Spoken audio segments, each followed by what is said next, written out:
एक राव आम्ही विठोबाचे नाम आणि का ते काम नाही आता मोडून या वाटा सूक्ष्म दुस्तर केला राज्यभार चाले ऐसा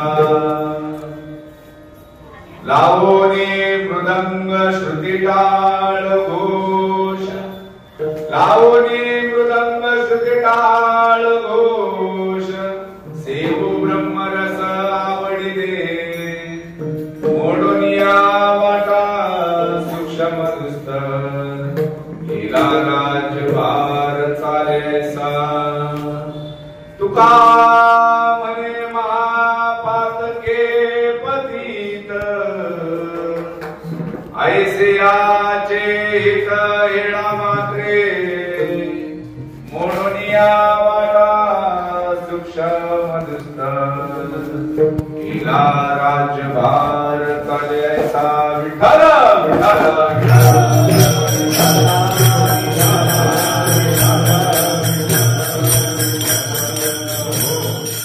महायोग पीठे कटे भीमरत्यं परम पुण्डरीकाय दातुं मुनित्रे समागत्य तिष्ठन्तमानन्दकन्दं परब्रह्मलिङ्गं भजे पाण्डुरङ्गं परब्रह्मलिङ्गं भजे पाण्डुरङ्गं ॐ नमो ज्ञानेशाय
सिंधु सिंधु संस्कार रंग भंग रंजितम विषक्तु पापजात जात कार्यवारि संयुक्तम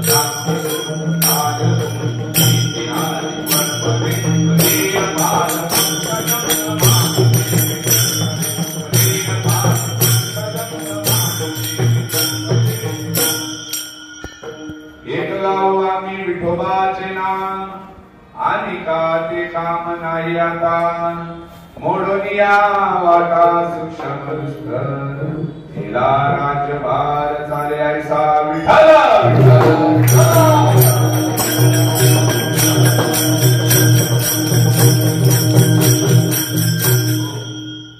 प्रस्तुत प्राप्त प्रसंगी कीर्तनरूपी सेवेसाठी घेतलेला अभंग जगद्गुरु जगद्वंदनीय वैराग्याचे महामेरू देहू निवासी सकल वारकरी संप्रदायाला भगवंताला आळवण्यासाठी, भगवंताला प्राप्त करण्यासाठी आपल्या शब्दाची वाचा देणारे जगद्गुरु जगद्वंदनीय तुकोबरायांचा 4 चरणाचा आणि नामपर प्रकरणातील म्हणा किंवा प्रतिज्ञापर प्रकरणातील म्हणा असणारा अभंग विठ्ठल विठ्ठल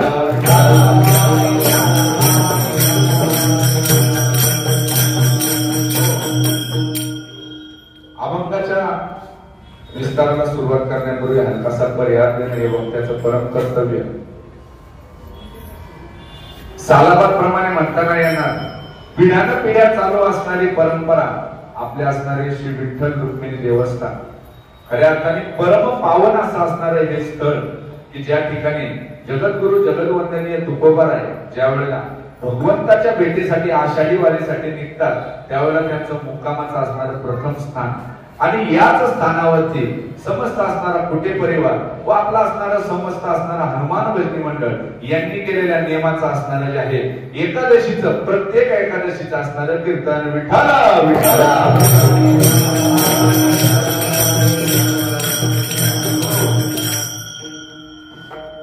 या आजच्या परम पावन अशा असणाऱ्या अजय एकादशीच्या निमित्ताने तुम्हा सर्वांचा बालक असणारा, सर्वांपेक्षा कनिष्ठ असणारा, सर्वांपेक्षा लहान असणारा या पामराला या कीर्तनरूपी सेवेची संधी प्राप्त झाली. खऱ्या अर्थाने आयुष्यामध्ये केले असणाऱ्या परमार्थाचं फळ म्हणा किंवा माता पित्याची असणारी पुण्य म्हणा, कुठंतरी चांगलं कर्म केलं असेल याची पुण्य म्हणा म्हणून प्राप्त झालेली ही संधी विठ्ठल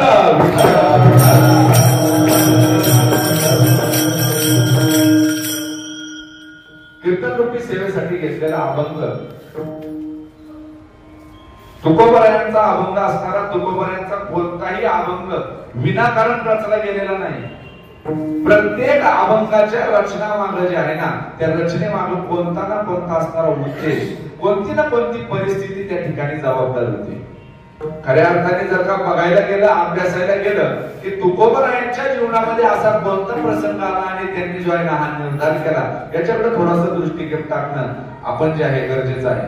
निश्चितच काय असतं की ज्या वेळेला मुळाची माहिती होती ना त्यावेळेला त्याच्या फळाची माहिती निश्चितच झाल्याशिवाय राहत नाही. बऱ्याच वेळेला शेतामध्ये असणारे जे आहे झुडूप आपण उपटतो, त्याची मुळं बघतो, त्याला फळ लागलेलं नसेल, फुल लागलेलं नसेल तर आपण त्याची मुळं बघतो. जाणकार व्यक्ती मुळं बघून जे आहे सांगतो की एक विषारी आहे की ती जे आहे अबाधक आहे. विठ्ठल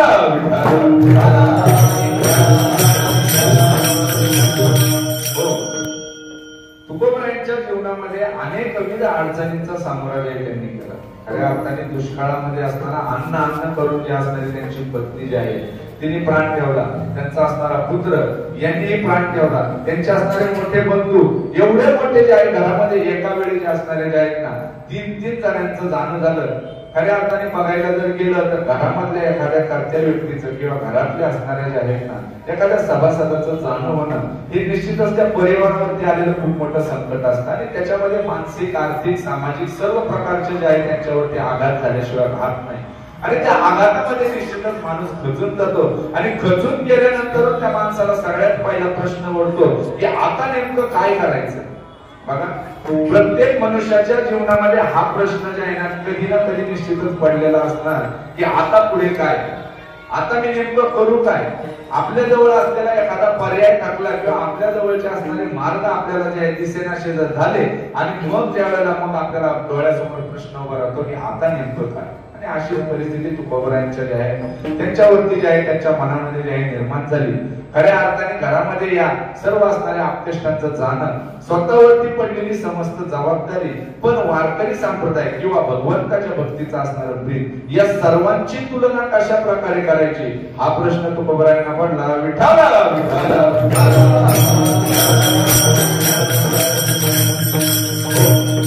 या अभंगाचा आणखीन एक उद्देश जर का बघायला गेलं तर खऱ्या अर्थाने तुकोबरायांचा अनन्य भाव पांडुरंग परमात्म्याच्या विठ्ठलाच्या प्रती असणारा जो आहे ना तो त्यांचा अनन्यतेचा भाव जो आहे ना या अभंगामध्ये दिसून येतो. तुकोबराय अभंगाच्या प्रथम चरणामध्ये म्हणतात एक गाऊ आम्ही विठोबाचे नाव. विस्तार करण्यापूर्वी जो हलकासा आपण जे असणारा त्याचा असणारा जो आहे शब्दात निघणारा अर्थ आपण जाणून घेऊया. तुकोबराय या अभंगामध्ये म्हणतात, एक गाऊ आम्ही विठोबाचे नाव. तुकोबराय म्हणतात, आम्ही त्या एकमेव असणाऱ्या त्या विठोबाचंच नाव काय करू, मुखाने गाऊ, आणि हे सोडून दुसरं आम्हाला दुसरं काम नाही. तुकोबराय नंतर म्हणतात की नानाविध असणाऱ्या ज्या आहेत ना साधनांच्या खटपटा सोडून जे आहे ना, त्या वाटा सोडून जे आहे ना, काय करू, आम्ही असणार आमचं जीवन व्यतीत करू. पण ते कोणाच्या आधारे, तर एक गाऊ आम्ही विठोबाचे नाव. हा अभंग जो आहे जर का बघितलं, प्रत्येक अभंग जे आहे ना प्रत्येक चरणाच्या भोवतीने जे आहे ना गोल गोल फिरत असतो. फिरून फिरून त्याचा असणारा मतितार्थ जो आहे ना त्या चरणाजवळ येऊन थांबत असतो. मग या असणाऱ्या अभंगाचा पण जे आहे ना मतितार्थ येऊन थांबतो तो एक गाऊ आम्ही विठोबाचे नाव. कारण या ठिकाणी तुकोबराय निर्धार करतात. जसं मी मागाशी परिस्थिती सांगितली, तशी तुकोबरायांच्या घरामध्ये त्यांच्यावरती ही परिस्थिती उडवली, तशीच परिस्थिती निश्चितच आपल्या सर्वांच्या मनावरती उडवते. प्रत्येकाला प्रश्न पडतो, आता नेमका मार्ग कुठला स्वीकारायचा, आणि मग त्यावेळेला ज्याने आपण विचार करत असतो. आणि म्हणून तुकोबराय या अभंगाच्या प्रथम चरणामध्ये म्हणतात, एक गाऊ आम्ही. शब्द अतिशय महत्वाचा आहे बघा प्रत्येक अभंगातला. मी तर म्हणतो खऱ्या अर्थाने संप्रदायामध्ये असणाऱ्या किंवा वारकरी संप्रदायाचा वसा असणाऱ्या कुठल्याही साधकाने कुठल्याही अभंगातला कोणताही एक शब्द जरी मनामध्ये जर का ठसवला, तर एका शब्दाच्या आधारावरती तो असणारी त्याची असणारी ही भवसागराची नैया जी आहे ना ती पार लावू शकतो. विठाला विठाला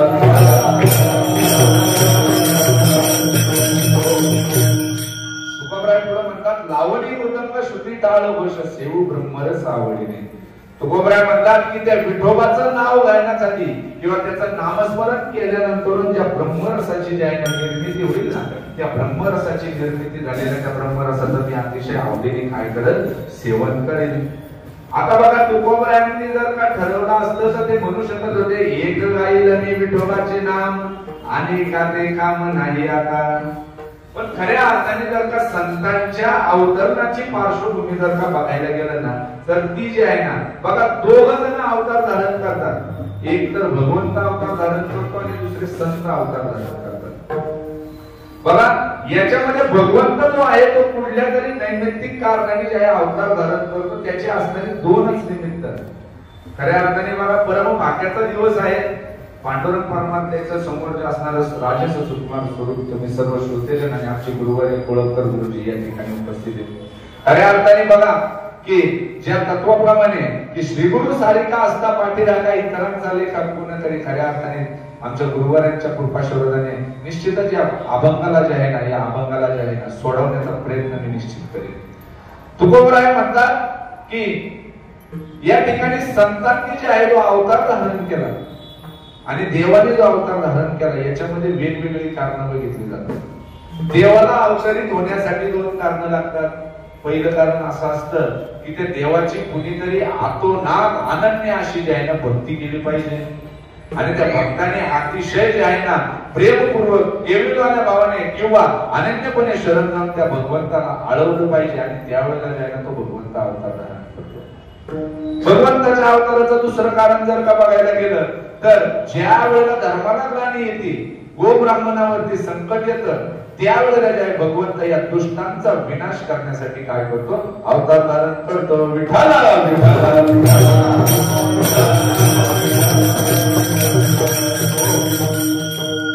आता बघायला गेलं आपण जर आपली स्वतःची जर का आरशामध्ये बघून, आता आरसा समोर नसेल पण अंतर्मुख म्हणून थोडीशी तुलना करूया. आपल्यापैकी कोण छाती ठोकपणे सांगू शकतं की मी भगवंताचा अनन्य भक्त आहे आणि माझ्या बोलावण्याने तू भगवंत अवतरित होईल? आहे का कोणी असा? त्याने हात वर करावा. निश्चितच नाही. आपण नानाविध प्रकाराने भक्ती करतो पण असं म्हणू शकत नाही मी भगवंताचा अनन्य भक्त आहे. पण आपल्यापैकी कुणी म्हणू शकतं का मी जे आहे ना महापापी आहे, मी खूप जे आहे ना दुष्टपणा केलाय, मी असणाऱ्या धर्मावरती खूप मोठं संकट आणलं, एवढी माझी ताकद आहे, आणि असं कोणी जे आहे ना पापी आहे असं कोणी म्हणू शकतं का? तुम्ही म्हणू शकत नाही. मग आता तुम्ही सांगा की तुम्ही ना भक्त आहे ना पातकी आहे, मग तुमच्यासाठी देव येईल का? मग तुमच्या आमच्यासाठी जर देव येणार नाही, मग आपल्याला तारणारे आहे कोण? मग ते तारण्यासाठी जे आहे ना संत अवतार घेतात. कशासाठी? जगाच्या कल्याणा संतांच्या विभूती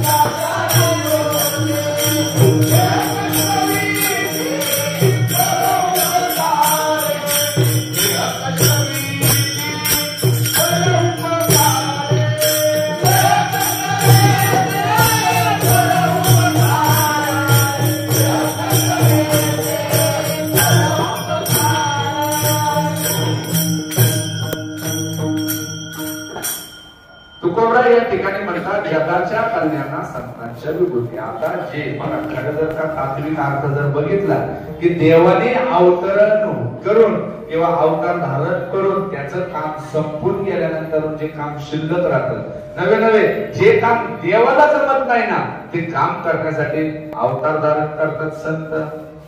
मग संत जे आहे ना बघा आता त्याच्यामध्ये अवतार धारण केल्यानंतरच्या कामामध्ये फरक आहे. आता साधं उदाहरण घेऊया, भगवद्गीता सर्वांना माहितीये का? माहितीये? कोणाकोणाच्या घरामध्ये भगवद्गीता आहे? हातवर करा. आपलं घरचं कीर्तन आहे, बिंदास हातवरती करा. जो खरा हिंदू आहे, हिंदूचा असणारा धर्मग्रंथ आहे भगवद्गीता. या भगवद्गीतेचा उपदेश जो आहे ना कोणी कोणाला केला होता? बोलत चाल. भगवान श्रीकृष्णाने निश्चित माझं हेच मत आहे की भगवान श्रीकृष्णाने अर्जुनाला काय सांगितली? भगवद्गीता. बरं अर्जुनाला ही भगवद्गीता कुठं सांगितली बरं? कुरुक्षेत्रावरती. वा, म्हणजे निश्चितच भगवद्गीता घरामध्ये आहेच दिसत्या नाही तर त्या उघडल्या पण जातात. विठाला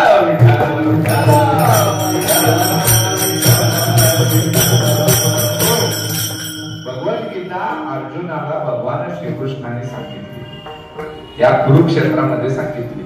आता कुरुक्षेत्रामध्ये एक व्यक्ती होता का हो? असंख्य योद्धे होते. बरं त्या योद्ध्यांमध्ये अर्जुनापेक्षा श्रेष्ठ कुणी नव्हता का हो? जर का विचार करायला गेलं तर भीष्माचार्य, द्रोणाचार्य, कृपाचार्य, अहो अर्जुनाचा थोरला असणारा भाऊ धर्मराज युधिष्ठिर अर्जुनापेक्षा कितीतरी पटीने काय होते? श्रेष्ठ होते. सर्व बाबतीमध्ये श्रेष्ठ होते. पण देवाने काय केलं? भगवद्गीता फक्त एकट्या अर्जुनाला सांगितली. अहो देवाने जर ठरवलं असतं की बाबांनो अरे कशाला एवढा मोठा संग्राम करता, कितीतरी रक्तपात होईल, एक काम करा तुम्ही सगळे येऊन बसा, सुंदर असा लाऊडस्पीकर लावतो आणि ही भगवद्गीता तुम्हा सगळ्यांना सांगतो. फक्त एकट्या अर्जुनाचा उद्धार करण्यापेक्षा तुम्हा सगळ्यांना सांगतो, तुमचाही उद्धार होईल. पण देवाने तसं केलं नाही. कारण भगवंत अवतार धारण करतो फक्त नैमित्तिक कारणाने त्या भक्ताचा उद्धार किंवा असणाऱ्या ज्या आहे ना पापांचा विनाश करण्यासाठी. आणि ते करून झाल्यानंतर भगवंत आपली लीला संपून आपल्या स्वधामाला निघून जातात. पण आता भगवद्गीता अर्जुनाला सांगितल्यानंतर इतरही लोक जे आहेत, इतरही जीव जे आहेत ना ते काय राहिले? शिल्लक राहिले की ज्यांना मोक्षाची ओढ लागली. मग त्यांची असणारी जी आहे ना ती भूक भागवण्यासाठी अवतार झाला. अवतार कोणाचा झाला? ज्ञानेश्वर माऊलींचा. आता ज्ञानेश्वर माऊलींचं कर्म थोडस बघूया. ज्ञानेश्वर माऊलींनी लिहिलेली ज्ञानेश्वरी अशा अमुक अमुक व्यक्तीपुरतीच लिहिली, असं काही लिहिलंय का? माऊलींनी लिहिलेली ज्ञानेश्वरी फक्त अशा सिलेक्टेड लोकांचंच बदल करते, असं काय लिहिलंय का? निश्चितच नाही. बघा अहो माऊलींनी काय सांगितलंय. अहो बसायला म्हणतात आता विश्वात्मके देवे. तिथं काय सांगतात? तो हिशेब कशाचा करतात? विश्वाचा हिशेब करतात. माऊली म्हणतात काय? तर अवघाचे संसार सुखाचा करीन, अवघाचे संसार सुखाचा करीन,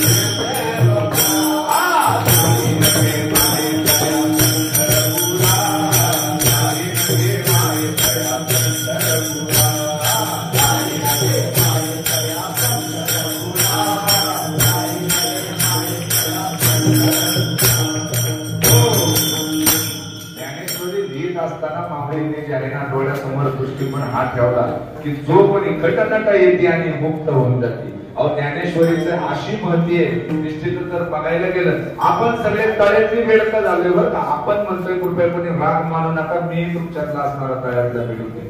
आपण घराच्या जवळचं मंदिर आणि आपला असणारा घरात करणारा परमार्थ याच्या बाहेर जातच नाही. थोडा आळंदी देऊला जावा. अहो कितीतरी माता भगिनी, कितीतरी पुरुष मंडळी, कितीतरी वृद्ध बाल, हे सर्व जे आहेत ना त्या माऊलींच्या असणाऱ्या जे आहे ना त्या विना मंडपामध्ये आजूबाजूला त्या आजान वृक्षाच्या खाली ज्ञानेश्वरी घेऊन बसलेले असतात. आणि अखंडितपणे जे आहेत ना, वेळाची भूक तहान सर्व विसरून त्या ज्ञानेश्वरीचं पारायण करतात.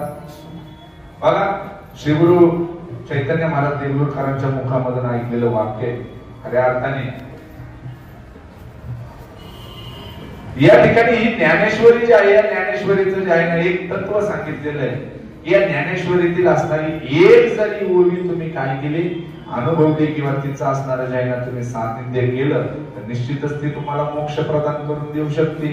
आणि अशी ही ज्ञानेश्वरी, आता त्यातले काही लोक म्हणतील, अहो महाराज तुम्ही म्हणता बरोबर आहे, आम्ही काय लहानपणापासून शाळेमध्ये गेलो नाही, आम्हाला लिहिता येत नाही, वाचता येत नाही. आता शहरातली परिस्थिती नसती. कालच एक सुंदर सेवा झाली गावाकडे आमच्या.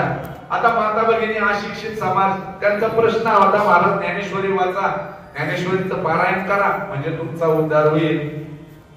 मग त्या म्हटल्या आम्ही तर कधी शाळेमध्ये गेलो नाही. मग शाळेत गेलो नाही म्हटलं ज्ञानेश्वरी वाचायची कशी? अगदी याच्यातून पण एक ज्यांना सोपा आणि सुलभ मार्ग सांगितला, तुम्हाला वाचता येऊ नाही येऊ, फक्त ज्ञानेश्वरीवरती बोट फिरवा. त्या ज्ञानेश्वरी बोट फिरवत राहा तुम्ही. फक्त ज्ञानेश्वरीवरती जो अध्याय ओपन होईल, जे पान ओपन होईल,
टाळ्या वाजवायला कंजूसी करू नका. टाळ्या वाजवण्यामध्ये जे आहे ना काय होतं, तर तुमचं ऍक्टिव्ह प्रेशर होतं. म्हणून सांगितलंय, आपल्या संप्रदायामध्ये सांगितलेली प्रत्येक क्रिया कुठल्या ना कुठल्या पद्धतीने तुम्हाला वैज्ञानिक दृष्टीने जे आहे ना लाभदायक असते. त्या ज्ञानेश्वरीवरती फक्त बोर्ड जरी ठरवलं ना, कित्येक असे भाविक मी माझ्या डोळ्यांनी बघितले की कधी शाळेचा जे आहे ना तोंडाही न बघलेले भाविक आज जे आहेत ना मुखोद्गत ज्ञानेश्वरी, फक्त ज्ञानेश्वरीवरती बोर्ड. गुरुवर्य म्हणतात की एकदा का तुम्ही ज्ञानेश्वरीवरती बोर्ड फिरवायला लागले आणि त्या ज्ञानेश्वरीने तुमचं बोर्ड धरलं ना, निश्चितच ती ज्ञानेश्वरी तुम्हाला तुमच्या मोक्षापर्यंत घेऊन जाईल. विठाला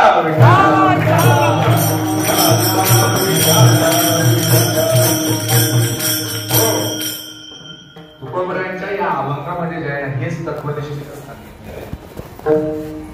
तुकोबराय या अभंगामध्ये आपल्याला सांगतात, शेवटच्या चरणामध्ये म्हणतात, तुका म्हणे महापातकी पतित आहो, महापाप केलेला जरी कोणी असेल ना, तो महापातकी पण याने काय होतं, निस्त्या हेळा मात्राने. म्हणजे काय, तर त्याचा निस्त जे आहे संगत जरी झाली तरी त्याची पाप धुवून जातील. विठाला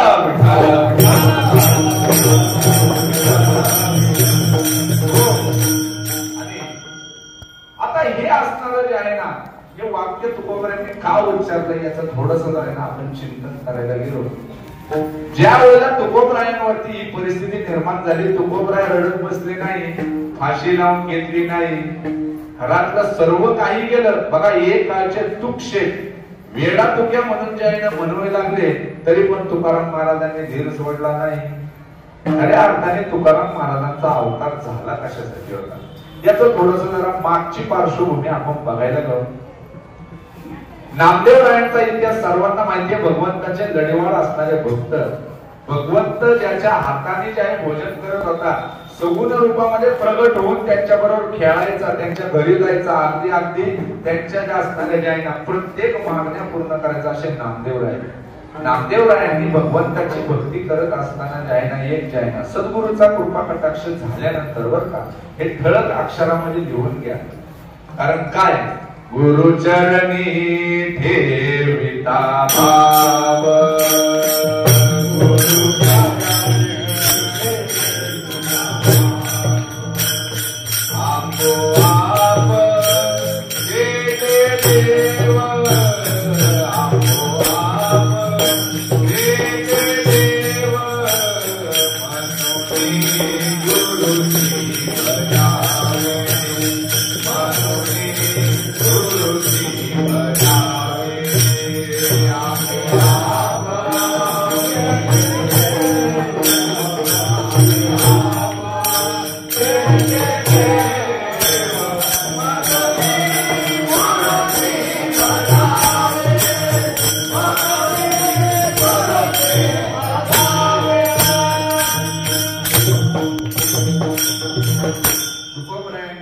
स्वर्गामधून पाठवलेल्या 12 अभंगापैकी एक अभंग आहे. तुकोबांनी हे तत्व सांगितलं की जोपर्यंत सद्गुरूची कृपा होत नाही ना तोपर्यंत तुम्हाला खरी बोली उलगडत नाही.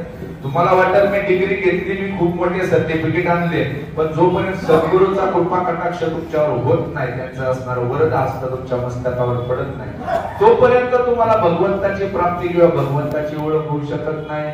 नामदेव महाराजांबरोबर भगवंत जेवत होता, पण भगवंत फक्त आणि फक्त एकमेव त्या रावळामध्येच आहे असा नामदेव महाराजांचा समज होता. पण सद्गुरूची कृपा झाली. विसोबा काकांचं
प्राप्त झाला. सगळ्यांना कथा माहिती आहे, कथेला वेळ घालवत नाही.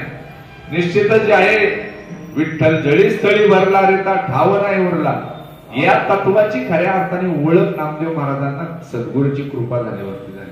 आणि असेच असणारे जे नामदेव रायांचा असणारे जे आहे ना, त्यांनी सद्गुरूच्या कृपा कटाक्षानंतर एक युक्ती केली बघा. आपल्या सगळ्यांसाठी संत चरित्र काही ना काहीतरी जे आहे ना युक्त्या सांगत जातील मोक्षासाठीच्या, मुक्तीसाठीच्या. जरा बारीक प्रकार विचार केला. नामदेव महाराजांनी एक संकल्प केला. का तुम्हाला उदाहरण सांगतो कारण असा अभंग संकल्प आहे. नामदेव महाराजांनी जे आहे संकल्प केला की मी शतकोटी अभंगाची रचना करेन. नामदेव महाराजांना माहित होतं की हा नरदेह कलियुगातला नरदेह, याला फक्त 100 वर्ष आयुष्य, आणि या 100 वर्षाच्या आयुष्यामध्ये असणारा जे आहे ना अर्धा वेळ तर झोपण्यात जातो, त्याच्यानंतर अर्धा जे आहे ना वय जे आहे ना बालपणात जातं, मग तारुण्यात जातं, तिथून पुढे कुटुंबाचा उदरनिर्वाह करण्यात जातं, तोपर्यंत हातपाय थकून जातात आणि मग देवाकडे बघायचं राहून जातं. आणि असा असणारा हा नरदेव, मग माझ्या या नरदेहाला सार्थकी नेण्यासाठी मला बुद्धी बुद्धी शक्ती प्राप्त व्हायची असेल तर असा काहीतरी संकल्प करावा की देवाला मजबूर होऊन माझा हा नरदेव सार्थकी लावावा लागेल.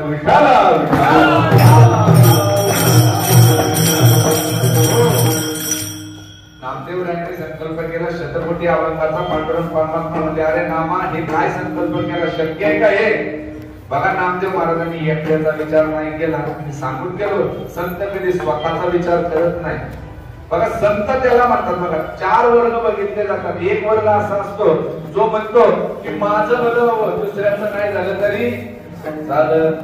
दुसरा वर्ग असा असतो की तो म्हणतो की माझं भलं नाही झालं तरी चालेल, पण दुसऱ्याचं पण भलं झालं नाही पाहिजे.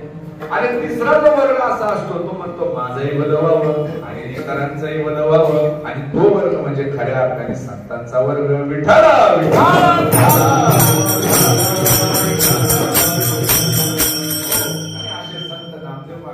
विचार केला हे शतकोटीचा असणारा जे आहे ना त्यांचा संकल्प पूर्तीसाठी निश्चितच देव काहीतरी युक्ती लढवणार. देवाने घरातल्या 14 लोकांना जे आहे ना भक्तीची शक्ती दिली, ज्ञान दिलं, त्यांना असणारी बुद्धी दिली, भगवंताची भक्ती दिली आणि या सगळ्यांनी मिळून जे आहे ना अभंग लिहायला सुरुवात केली. अहो यांनाही उरके ना म्हणून जे आहे त्यांनी त्यांच्या घरातल्या दासीलाही बुद्धी दिली, त्याच्यानंतरही उरके ना शेवटी भगवंत स्वतः अभंग लिहायला बसले. बघा नामदेव महाराजांची गाथा बघितली तर त्या गाथेमध्ये पांडुरंग परमात्म्याने लिहिले अभंग आणि एक करूनही शतकोटीच्या संकल्पातले 96 कोटीचे अभंग झाले. नामदेव महाराजांना देह सोडून जावं लागलं, पण नामदेव महाराजांना माहित होतं बाबा रे हा जन्म तर मला प्राप्त झाला, पण पुढचा जन्म चांगला प्राप्त होतो की नाही याची काही शाश्वती नाही. आणि मग म्हणून त्यांनी एक युक्ती केली, संकल्पच असा केला की बाबा हा संकल्प पूर्ती करण्यासाठी माझा पुढचा जन्म हे संत म्हणून झाला पाहिजे. बरं संत होण्यासाठी बऱ्याच गोष्टी महत्वाच्या असतात. बघा तुमच्या घरामध्ये हरिभक्त जन्माला येण्यासाठी काय काय करावं लागतं रेसिपी माहिती आहे का तुम्हाला? सांगून जातो. रेसिपी चांगली लक्षात ठेवा. इथून पुढे प्रत्येकाच्या घरात हरिभक्त जन्माला पाहिजे, नाहीतर उद्या तुम्हाला गुडघे घालण्याशिवाय पर्याय राहणार नाही. हे लक्षात ठेवा, ही युक्ती लक्षात ठेवा. खऱ्या अर्थाने भगवंताचा भक्त जन्माला यावं लागत असेल तर घरामध्ये भक्तीची परंपरा असावी लागते, घरामध्ये भगवंताचं नामस्मरण असावं लागतं. माता गर्भवती झाल्यानंतर मातेच्या कानावरती जे असणारे पवित्र गोष्टी, व्रत, कथा, पुराण यांचं श्रवण झालं पाहिजे, भगवंताचं दर्शन झालं पाहिजे. आणि तदनंतर जे आहे ना कुठंतरी गर्भसंस्कार होऊन एखादा भक्त जन्माला येतो, भरतो. जन्माला जरी आला तरी एक विषय असतो बघा, त्याच्यावरती संस्कार होण्यासाठी घरात सातत्य असावं लागतं. बरं लाडाचं पोरग झालं, वाणिकिनीचं पोरग झालं, मग आपण लाडामध्ये त्याला इंग्लिश मिडियमला टाकतो. इंग्लिश मिडियमला टाकल्यानंतर त्याच्या पाठीवरती त्याच्या वजनाच्या डबल असणारं दप्तर टाकतो. तो ते ओझं वाढवण्यामध्ये जे आहे ना निम्मा अशक्त होऊन जातो. तिथून पुढे जे आहे तुम्ही त्याला कधी देवळात नेत नाही का? अभ्यास बुडतो, क्लास बुडतो. माझा पोरगा जर का देवाच्या नादाला लागला तर उद्या इंजिनियर होईल का, डॉक्टर होईल का? आपण सगळेजण स्वार्थी लोक आहेत, सगळे माता पिता स्वार्थी आहे. मी इथं जे आहे ना तुम्हाला रोखोक सांगतो का स्वार्थी, तुम्ही का करता हे सगळं? हे करता कशासाठी? पोरासाठी करता का? कुणी नाही करत पोरासाठी. जर प्रामाणिकपणे आपल्या हृदयावर हात ठेवून प्रश्न विचारला तुम्ही करता तुमच्या म्हातारपणाची सोय करण्यासाठी, ही तुमची इन्व्हेस्टमेंट असती. पण एक लक्षात घ्या, या मुलांसाठी ज्यावेळेला तुम्ही पैसा कमावण्याची मशीन होता ना, त्यावेळेला ती मुलं तुमच्यापासून दूर जातात, त्यांच्यावर संस्कार करणं राहून जातं. आणि संस्कार केले नाही तर तुम्ही गडगंज पैसा कमवा. अहो लाखो करोडो अरबपती जरी झाले ना तरी तो पैसा कामाला येत नाही. जर का तो मुलगा व्यसनी निघाला, जर का तो दुराचारी निघाला तर निश्चितच तुम्ही काबाड कष्ट करून कमवलेली संपूर्ण धनदौलत जी आहे ना क्षणामध्ये भुगल्याशिवाय राहत नाही. विठाला विठाला का सांगतोय? याचं कारण हे की बघा, आपण म्हणून मी मगाशी सांगितलं मूळ बघितलं की फळ कळतं. मूळ इथं आहे. आपल्याला संत जन्माला यावे वाटत नाही, शिवाजी महाराज जन्माला यावे पण ते शेजारच्या घरामध्ये. आणि अशा तत्वाने आपण सगळेजण जे आहे ना प्रार्थना करत असतो. आता नामदेव महाराजांनी केला संकल्प. आता देवाला प्रश्न पडला 4 कोटीचं काय करायचं? बरं 4 कोटी अभंग घेण्यासाठी असं कुठलं तरी घर पाहिजे की ज्या घरामध्ये परंपरा असली पाहिजे, ज्या घरामध्ये भक्ती असली पाहिजे, ती भक्तीमध्ये शक्ती असली पाहिजे, ती निस्वार्थ असली पाहिजे. अहो हे शोधायला जवळजवळ 250 वर्ष गेली. बरोबर ना बाबा? 250 वर्ष गेली. कोणाला? देवाला. आणि आजकाल तुम्ही म्हणता मुलीचं लग्न लावण्यासाठी चांगलं घर शोधायला वर्षभर फिरायला लागलं. बघा चांगलं घर देवाला शोधायला 250 वर्ष गेली. तुम्हाला चांगलं घर शोधता येईल का? बघा देवाने एवढे वर्ष वाट बघितली विश्वंभर बाबांच्या मुलामध्ये. विश्वंभर बाबांचा सगळ्यांना इतिहास माहितीच आहे. एवढी भक्ती होती, महिन्याचे वारकरी असणारे विश्वंभर बाबा. पण विषय काय झाला की त्यांचं असणारं जे आहे ना वय झालं, आता वारी करता येईना. देव जे आहे ना देवावरती त्यांचं जे आहे ना भक्तीचं ओझ झालं होतं. देव आला, ते दर्शनाला आले की जे आहे ना देव मान खाली दुखवायचा आणि जे आहे ना त्यांना म्हणायचा काहीतरी मागा, काहीतरी मागा, काहीतरी मागा. बघा देवाला जे आहे ना काय करावं लागतं? पूर्णी करावं लागतं. देवाने जे आहे ना मर्जीने म्हटलं पाहिजे अरे माग काहीतरी, अरे माग काहीतरी. आणि त्याला खऱ्या अर्थाने भक्ती म्हणायची. आणि मग जे आहे ना विश्वंभर बाबांच्या पत्नीने जे आहे ना त्या ठिकाणी मागणं मागितलं. अहो हे सगळं करतात बरोबर आहे, पण ह्यांच्या नंतर असलेल्या माझ्या कुळाचा दिवा कोण? तुमची वारी करणारा कोण आणि म्हणून जे आहे ना त्या घरामध्ये जन्म झाला काय तुकाराम महाराज अवतारपणाचा नामयाचा आणि नामदेव महाराजांनी परत एकदा अवतार धारण केला कशासाठी तर नामदेव महाराजांचं उरलेलं काम जे आहे ना पूर्ण करण्यासाठी मग ते पूर्ण करण्यासाठी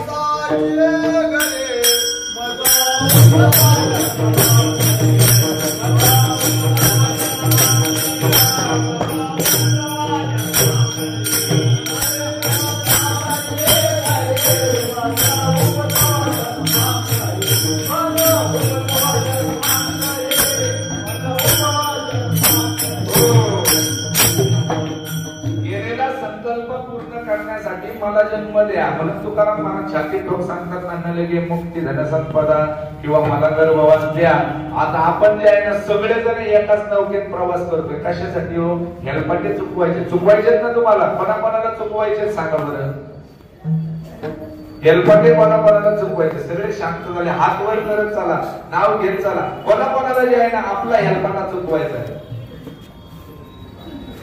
कसला हेलपाटा आम्हाला हेच माहित नाही की आमचा हेलपाटा कुठला विठाला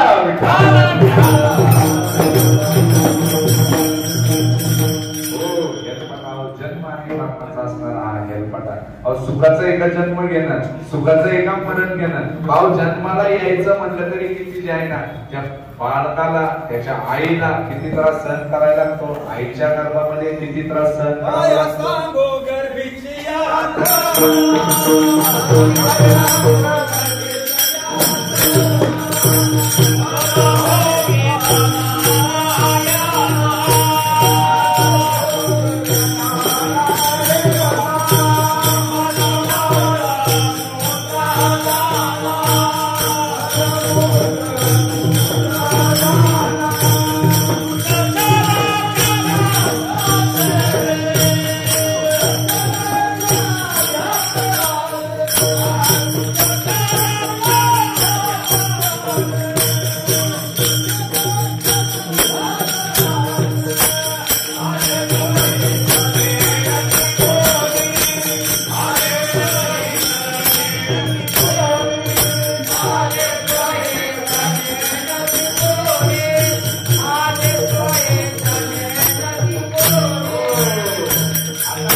पहिलाच प्रश्न आपल्याला पडला होता मगाशी तुम्हाला विचारलं हेलपाटा कसला माझं स्वयं मलाच माहित नाही आता हे मला कळतच नाही मग हे आपल्याला कळत नाही ना म्हणून तुकोबराय आपले प्रतिनिधी झाले आणि आपल्या सगळ्यांच्या वतीने बघा आता एखाद्या बँकेत कर्ज काढायचं जर ठरलं त्या बँकेत कर्ज काढायला तुम्ही स्वतः गेले आणि त्यांना म्हणले आम्हाला 5 लाख रुपये कर्ज द्या सर देतील का हो काय म्हणतील ते काय ना बोला बोला हा मोठ्याने बोला जामीन आणा गॅरंटर आणा अहो तुम्ही जर का इथं कवडी लंबडीचं जर कर्ज काढायला गेले तर जामीन मागतात मग मोक्ष मागायला गेल्यावर जामीन नाही का लागणार हे जामीनदार दुसरे तिसरे कोणी नाही साधू संत ते तुकोबराय आपले जामीन झाले तुकोबरायांनी जबाबदारी घेतली अहो मी जे आहे ना मी यांच्याकडून जे आहे ना तुमच्या इच्छित असणारं कार्य पूर्ण करून घेईल पण खऱ्या अर्थाने त्यांना जे आहे ना मोक्षाचं काय करा दान द्या म्हणूनच तुकोबरायांनी काय सांगितलं अभंगाच्या पहिल्या चरणामध्ये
हो, तुकोबरायांचा अभंगाचा एक जरी शब्द मनावर जर घेतला ना तर निश्चितच मोक्ष प्राप्त झाल्याशिवाय राहत नाही.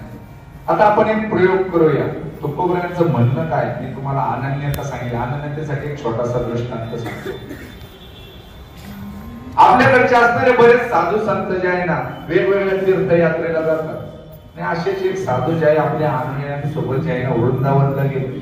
त्या वृंदावनामध्ये वेगवेगळ्या परिक्रमा सांगितल्या जातात, बरोबर ना. गोवर्धन परिक्रमा, बऱ्याच काही परिक्रमा, मी अजून काही गेलो नाही, मला काय भगवान श्रीकृष्णाने काही बोलवलं नाही अजून. पण अशा ज्या परिक्रमा करतात आणि अशी असणारी परिक्रमा पूर्ण करून हे साधू जे आहे संध्याकाळी असणारे जे आहे ना आपले जे असणारं भोजन वगैरे केलं आणि केल्यानंतर जे आहे ना त्यांची परंपरा अशी असायची, सर्व काही उरकलं की झोपण्यापूर्वी 2 तास ते जे आहे ना त्यांचा दरबार भरायचा. आता दरबाराचं खूप फॅशन आहे, बरोबर ना.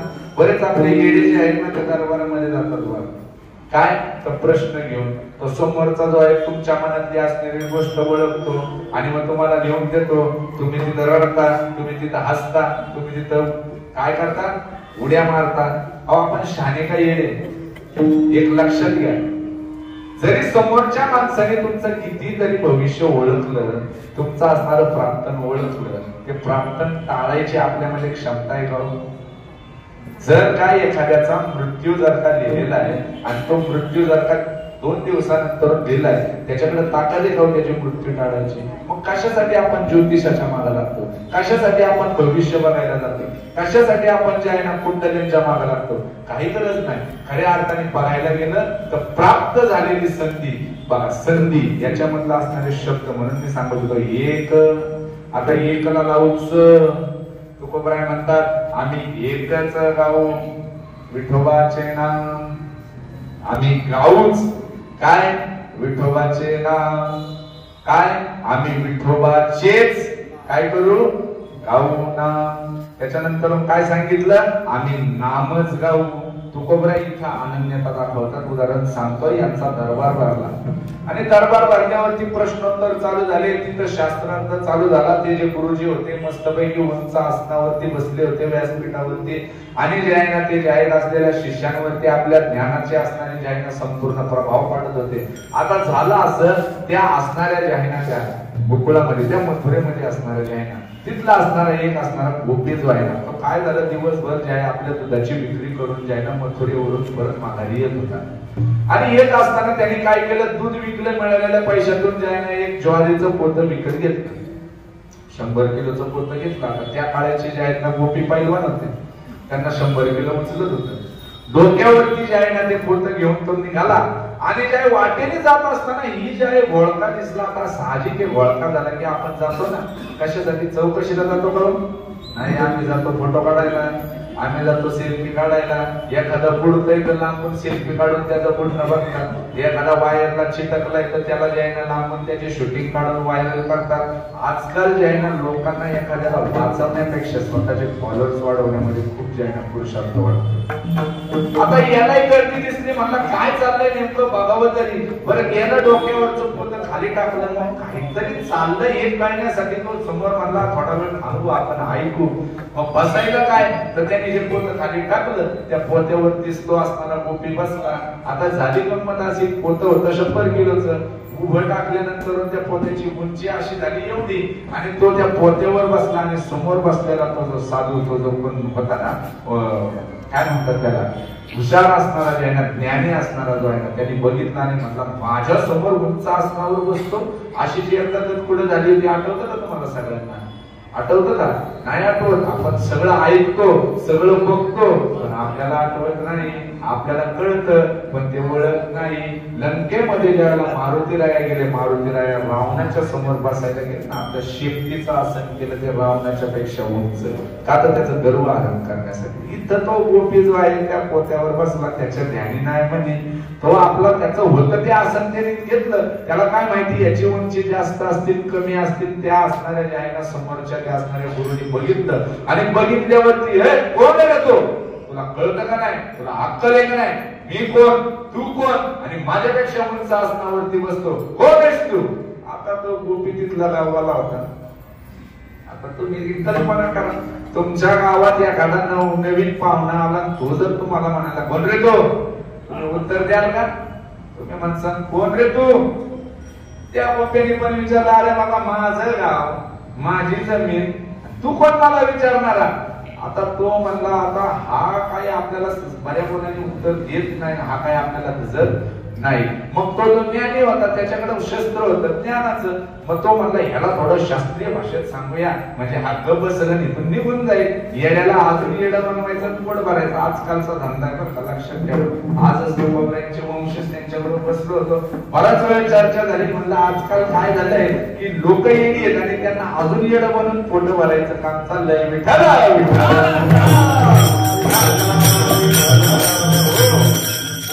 आणि मग जे आहे ना तो जो असणारा तो गुरु म्हणला, अरे तुला माहित नाही का आम्ही अनन्य आहोत. आता अनन्य आहोत म्हणल्यानंतर आता हा गोपी म्हणला हे कसला अनन्य विनन्य?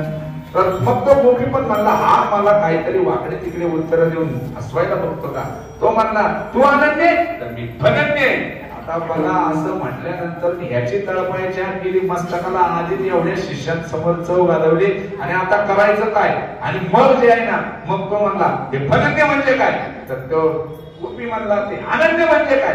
अरे म्हणला तुम्ही येडे, कोण गणपतीला पुस्तक, कोण महादेवाला पुस्तक, कोण काळूबाईला पुस्तक, कोण तुळजा भवानीला पुस्तक, कोण म्हसोबाला पुस्तक, कोण मुंजोबाला पुस्तक आणि असे नानाविध देवांना तुम्ही पुजता. आम्ही जे आहे ना फक्त आणि फक्त भगवान श्रीकृष्णाला पुजतो. आता यांनी जे आहे ना तिथं आपला अनन्यपणाची व्याख्या सांगितली. त्या गोपीने फक्त त्याच्याकडे वरपासून खालपर्यंत बघितलं. तो गोपी म्हणला तू असला अनन्य आहे का? मग म्हणला आता तू सांग धनन्य म्हणजे काय?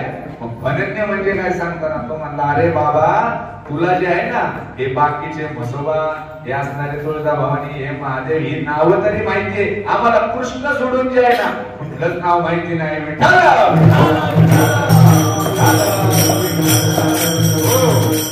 सांगा यांच्यातला खरा अनन्य तो असणार गोपी.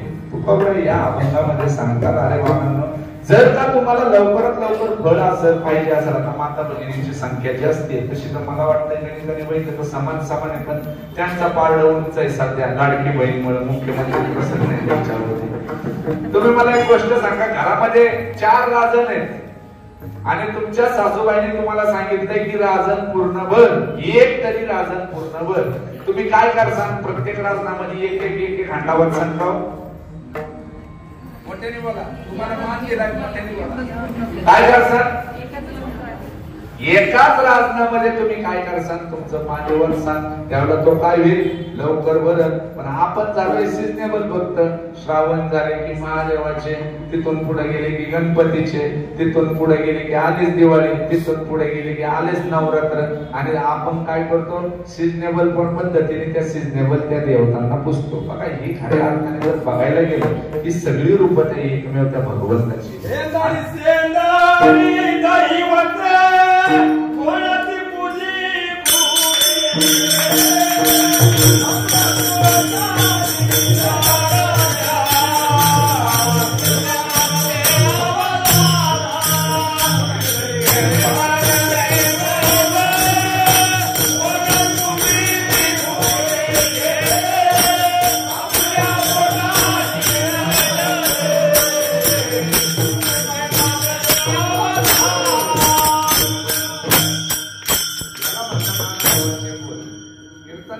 खरा आत्मा येण्याने हे असणारे जे आहेत ना हे टाळकरी आणि हे काय एका टाळ्या होऊन जाऊ.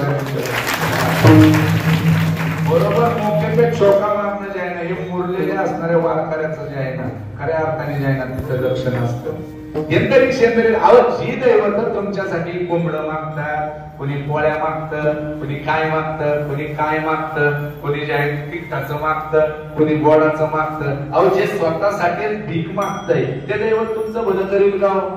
मग जे आहे ना तुकोबराय म्हणतात मी लय देव बघितले, लय देवांचा अभ्यास बघितला, पण ह्याच्यातलं एकमेव देव जो आहे ना तो असणारा विठोबा जो आहे ना तो कोणाकडे काय मागत नाही, घ्यायचा तर संबंधच नाही, कारण त्याने ठेवले हात पुढं कमरेवरती कटेवरती हात ठेवले, मग घ्यायचा तर विषय संपला. कुणी द्यायला जरी गेलं तरी ते म्हणतात ह्याच्यात माझा रोल एवढाच आहे, मी दुसरं काही करू शकत नाही. म्हणून तुकोबराय जे आहे ना, मग काय म्हणतात की मला हे बाकीच्या पणाशी काही घेतलेलं शिल्लक राहिलेलं नाही. कारण मी या देवतांमध्ये ज्या वेळेला अभ्यास केला ना, पूर्ण म्हणता येणार नाही, अभ्यास केल्यानंतर मी एकच गोष्ट कळाली बघा. सुंदर असं एक गोपींच्या चरित्रामध्ये बघितलं, हे असणारा हा भगवान पांडुरंग जो आहे ना बघा, बाकीच्या सगळ्या देवी देवतांच्या हातामध्ये काही ना काहीतरी शस्त्र आहे, काही ना काहीतरी जे आहे त्यांच्याकडे हत्यार आहे. बघा का हत्यार कशासाठी ठेवायला लागतं? एक तर त्याला शत्रू आहे किंवा त्याला कोणाची तरी भीती आहे. आणि आपल्या पांडुरंगाच्या हातात आहे का काही शस्त्र? आहे का? कोणी बघितलं का पांडुरंग तलवार घेऊन चाललाय? कोणी बघितलंय का तो हातामध्ये खडक घेऊन चाललाय, धनुष्यबाण घेऊन चाललाय? नाही, सर्व अवतारांमध्ये असणारा हा जो अवतार जो आहे ना, एकमेव अवतार असा की ज्याला शत्रू नाही, ज्याला कोणाची भीती नाही. म्हणूनच तो काय करतो? फक्त कटेवरती जे आहे ना हात ठेवून फक्त कृपा कटाक्षाने सर्वांचं काय करतो? भलं करतो.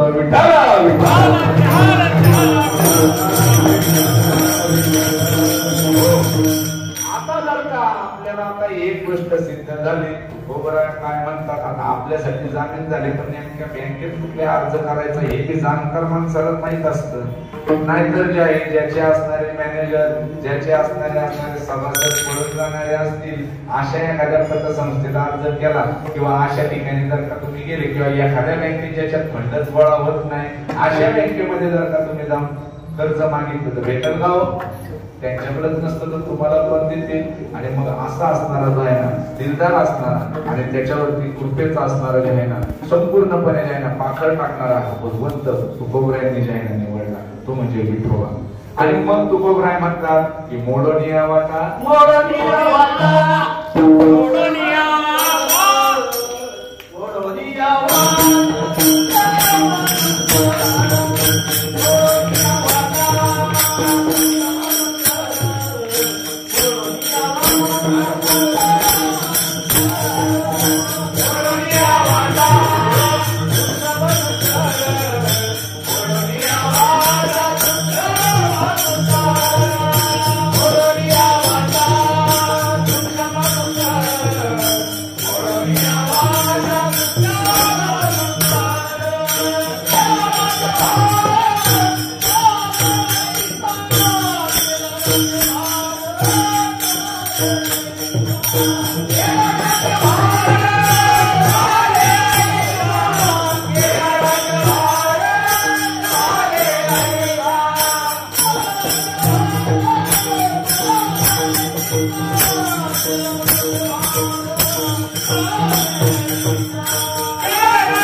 बाकीच्या कुठल्या वाटा, बाकीचे कुठले देव जर का पुजायला गेलं ते काय आपल्यावर कृपा करणार नाही. आपल्याला ज्या कोणाशी भांडणं त्यांना असणारा पाठीराखा ठेवण्यात काय अर्थ नसतं. कारण एखादा भांडकुदळ किंवा एखाद्या गुंड जर असेल त्याला पाठीराखा ठेवला तर त्याचा शत्रू येतो, हा त्याच्याबरोबर फिरतो. निश्चित याचा पहिला काटा काढून मग जे आहे ना काय करू त्याच्याकडे आहे का नाही लोकांवर.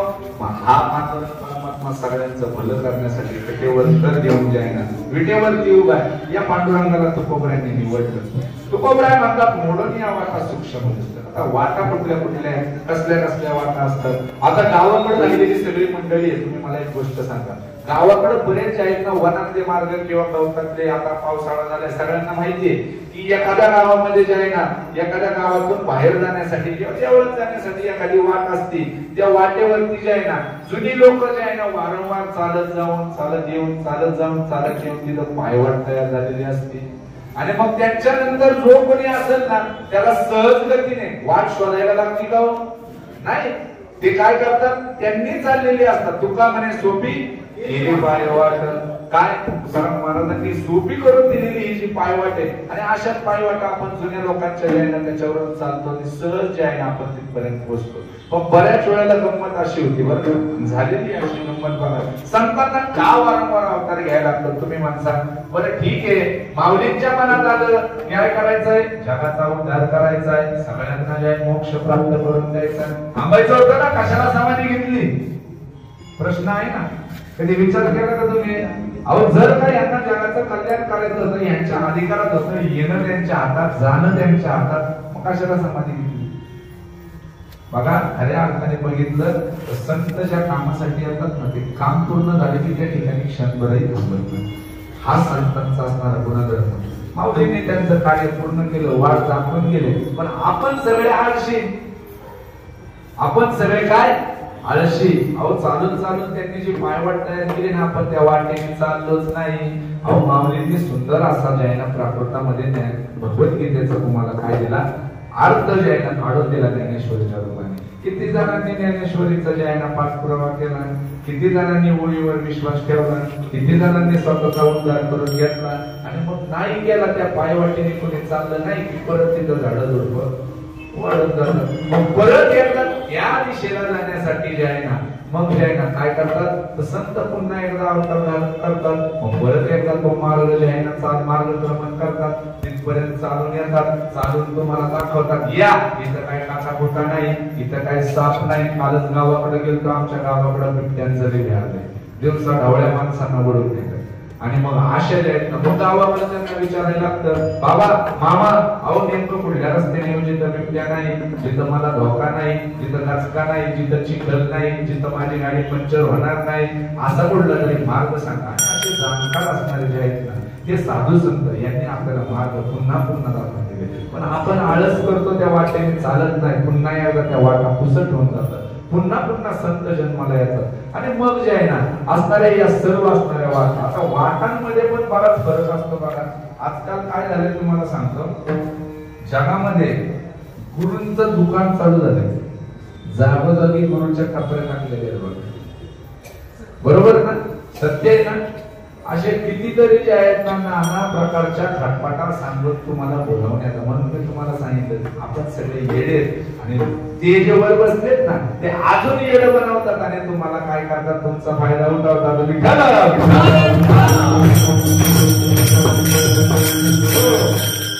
माऊली जे हरिपाठात सांगतात, जप तप कर्म क्रिया हे सगळे जे आहेत ना, हे मार्ग जे आहेत ना, हे मार्ग त्या त्या काळामध्ये सुकर होते.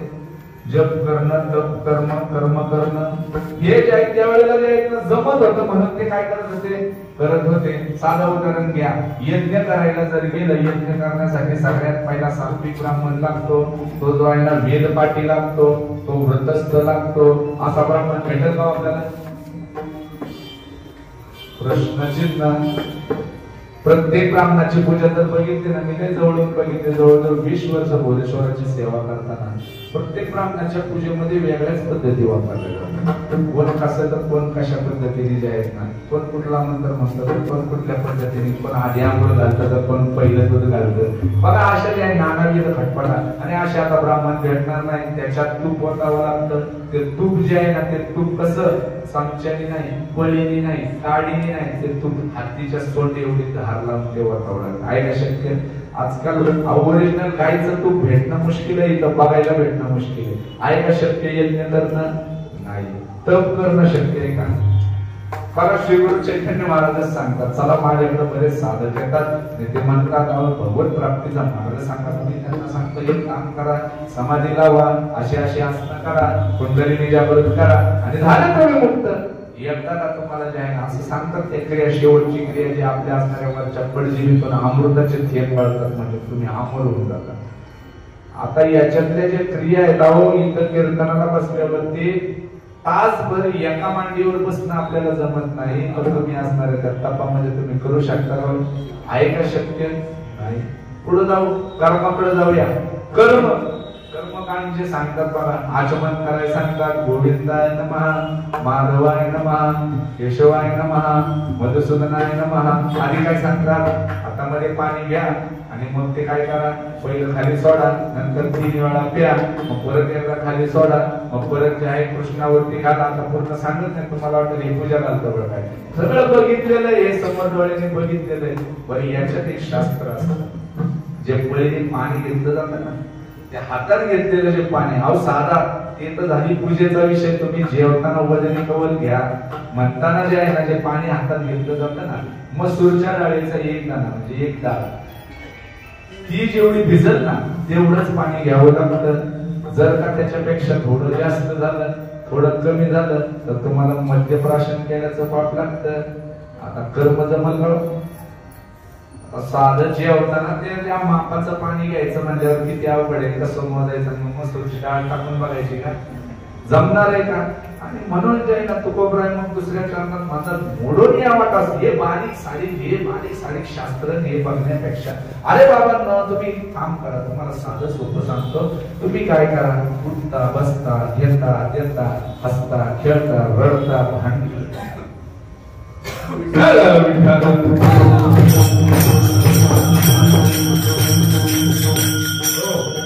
भांडता कांडता कांडता सर्व कार्य करता काय करा, फक्त देवाचं नामस्मरण करत राहा, जसे आहे तशा पद्धतीने. तुम्हाला नामस्मरण करायला ना आंघोळ करायची गरज, ना तुम्हाला गोमूत्र शिंपडायची गरज, ना नवीन कपडे घालायची गरज, ना अमुक आसनावर बसायची गरज, अमुक पद्धतीने मांडी घाला अशी पण काय गरज नाही. फक्त जसं आहे तसं काय करा, फक्त देवाचं नाव घ्या. आता एवढं सोपं सांगितलं, मग तो साधक म्हणतो एवढंच. आणि हे जर का एवढ्या सहज गतीने करा म्हणून सांगता, एवढ्या सहज केलं तर कोणी येईल का? आता डॉक्टर कडे गेलं म्हणून परत एकदा तुम्ही मूर्ख कसे करता हे सांगतो. बरेच डॉक्टरांचा निम्मा धंदा पेपरमेटच्या वळणावरती चालतो. जरा बारीक अभ्यास करा, आमचे बरेच वर्ग मित्र जे आहेत डॉक्टर झालेले बघा, ते काय म्हणतात, सध्या माणसांची मानसिकता आजारी पडण्याची झाली. कोरोनात जे आहेत ना लोक गेली ना, त्याच्यातले 50% लोक घाबरूनच गेली. कोरोना झाला नव्हता पण भीतीनेच गेली. पण डॉक्टरांचा धंदा याच्यावरतीच चालतो. डॉक्टर काय करतात, डॉक्टर पेशंट आल्यानंतर आता पेशंटला बघा, डॉक्टर बघितलं म्हणतो तुला असा आजार झाला, तुम्हाला विचारतो काय होतं. आता आमच्या माता भगिनी खूप सुंदर सांगतो, कसं तरी होतंय. आता हे कसं तरी म्हणजे मग डॉक्टर बी डोकं लावतो. डॉक्टर म्हणतो ताप आहे का, नाही. खोकला येतो का, हा. थोडी घशात खवखव होती. सर्दी झाली का, नाही. तुम्हाला जे झोप येते का, नाही. हातपाय दुखतात का, हा. बरं ठीक. मग ते बघतात, त्या डॉक्टरला कळतं काय या पावसात भिजले आणि यांना झाली सर्दी. आता ही सर्दीचा एक विषय असतो, 3 दिवसाशिवाय ती सर्दी कधीच बरी होत नाही. तुम्ही अमृत जरी पिले तरी ती सर्दी नाकातून बाहेर. आणि पण डॉक्टरला त्याचं दुकान चालवायचं असतं. जर का तो म्हणा काय करता, घरी जाण फक्त गरम पाण्याची वाफ घ्या, 2 दिवसात बरी होईल. तुम्ही डॉक्टर कसं असेल का, माणसाने डॉक्टरचं फिरलंय डोकं, हे काय सांगतंय, याच्याकडे आलंय कशाला. जर डॉक्टरने सांगितलं ना 500 रुपये तपासायची फी, त्याच्यात गोळ्या, मग त्याच्याकडच्याच असतात गोळ्या, बऱ्याच बातम्या आता भरलेल्या असतात बघा. आणि तो काय करतो, त्याच्यात त्यात पुड्या बांधून देतो, मोडतो, तोडून देतो, ही अर्धी ती अर्धी. का, तर तुमच्या मनाचं समाधान करा. डॉक्टरला माहित असतं याने किती काय खाल्लं तरी 3 दिवसाशिवाय यांचं नाक काय बंद होणार नाही. विठाल आता सांगा बरं, आपण हुशार आहे का नाही ना. अहो हे सूक्ष्म दुस्तर असणाऱ्या वाटा या ठिकाणी जे आहेत ना, ते नका करू. इथं काय म्हणतात, तुकोबराय म्हणतात, याने काही होत नसतं. या गोष्टीने जे आहे ना तुम्हाला देव प्राप्त होणार नाही. कलियुगी उद्धार हरीच्या नामे. आता तुम्हाला प्राप्त झालेला हा नरदेह जर का तुम्हाला काय करायचं आहे, तर मोक्षापर्यंत घेऊन जायचं आहे. तर एकमेव जे आहे ना काय, तर मार्ग सांगितलाय, याचं एक कारण सांगितलंय. देवी दिला देह खाण्यापिण्यासाठी, नोकरीला जाण्यासाठी, आपली पिलावळ वाढवण्यासाठी, खानदान मोठं करण्यासाठी. बरोबर आहे ना. देवे दिला देह भजना गोमा.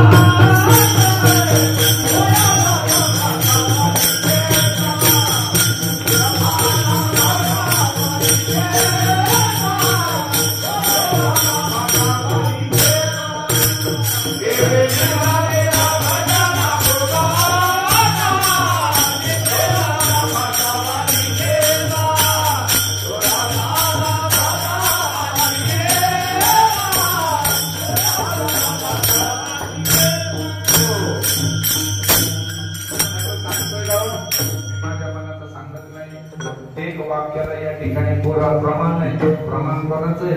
तुकोबरायांचं आहे, ज्ञानोबरायांचं आहे, नाथबाबांचं आहे. अहो हा देह आपल्या सगळ्यांना प्राप्त झालाय कशासाठी?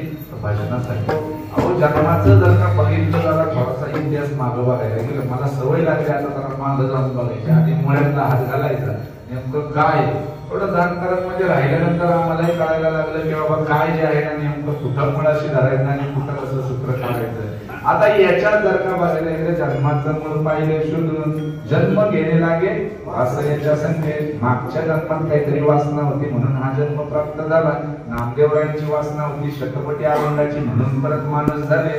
पण आपण जे आहे ना मनामध्ये वासना धरतो, माझा बंगला होतो का, माझे यांनी दिलेले पैसे परत भेटतात का, मला नाम तू होतो का, माझ्या घरामध्ये जे आहे ना कोणाला तरी लॉटरी लागते का. आणि आशा असताना नाशिवंत जे आहेत ना वासना आपण मनात ठेवून काय करतो, शेवटचा श्वास घेतो आणि मग परत यायला ते पूर्ण करण्यासाठी कोणी कुत्र्याचा जन्म घेतं, कोण बैलाचा जन्म घेतं, कोण मांजराचा जन्म घेतं का. तर तशा तशा पद्धतीची वासना तुमच्या मनामध्ये असते. आता या ठिकाणी जे आहे ना तुकोबरायांनी काय सांगितलं, तुकोबराय म्हणतात बाबांनो जन्माचं मूळ जर बघायला गेलं आईच्या गर्भामध्ये असताना आपण जे आहे ना अतिशय एसी रूम मध्ये होतो, अतिशय असणाऱ्या पंचतारांकित सुविधांमध्ये आपण आईच्या गर्भामध्ये होतो, बरोबर ना. बोला बोला हो नाही होतं भाऊ. आईच्या गर्भाच्या यातना जर बघायला गेलं उलट टाकलेलं असतं, खाली डोकं वर पाय, उलट्या टाकल्या, त्याच्यामध्ये जे आहे ना मलमूत्राचा गाभा, त्याच्यामध्ये असणारा जठराग्नी आणि त्याच्यात 9 महिने 9 दिवस टांगलेलं असतं. आता बघा तुम्ही कल्पना करा, आज रात्री आपल्याला घरी गेल्यानंतर दोरीने पाय बांधलेत आणि उलट टाकलं आणि खालन मिरचीच्या दोऱ्या. फक्त कल्पना करा तासभरासाठी तुम्हाला अशा अवस्थेत ठेवलं काय वेगळं. मग तुम्ही सांगा ते आभरण आईच्या पोटामध्ये 9 महिने 9 दिवस या परिस्थितीमध्ये असतं. मग ते काय करतं, शेवटी देवाला जे आहे ना टाळू पडतं. एक वेळा करी या दुखावे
जे आहे आपल्या नियोजित वेळेमध्ये आपल्याला निश्चितच सोडायचंय. देवाला प्रार्थना केली आता सोड, पण वचन दिलं आपण आठवीला पाय हा माझा.